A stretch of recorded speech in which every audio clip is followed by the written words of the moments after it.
Đầu tiếp tục qua đèo á. đóng bì qua suối đá 2 luôn hả? Là tới cầu chưa? Tới À qua cầu xíu. Chưa có đồ nghề trên kia đây đâu.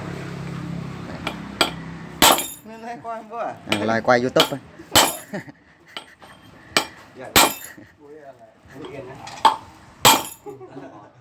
Anh cực cùm nồi tiền vậy.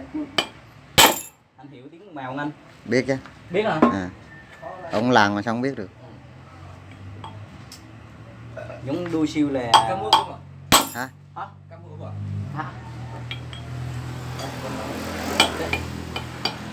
Đu siêu nó làm mười mấy năm rồi.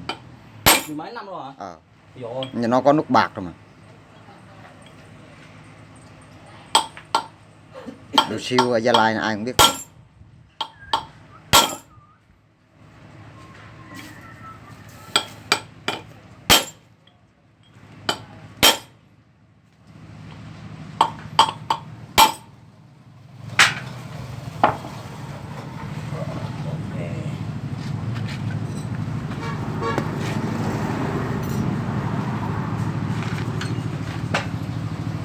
Có mà về nữa.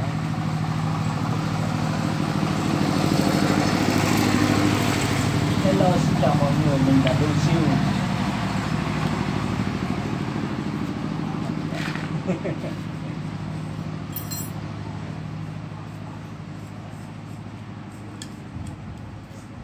Làm khó lắm đâu phải dễ đâu. Đu siêu nó làm lâu lắm rồi đó. Nó làm đầu tiên ở Gia Lai mà. Lúc trước nó đi hát mà. À. Nó hát hay lắm mà. Cái thằng bên kia cũng có kênh này vô kênh Gia Lai TV á. Nó làm muối lá ách á.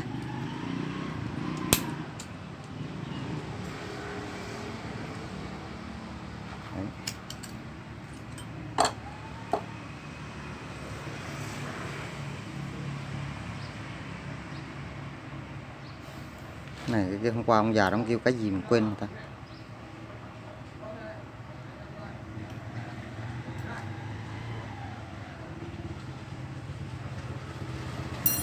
Thằng này vô chặn cái bi, chặn cái bi lại.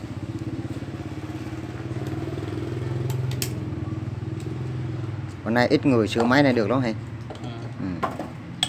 Bên Quế Đức có ông chứ mấy.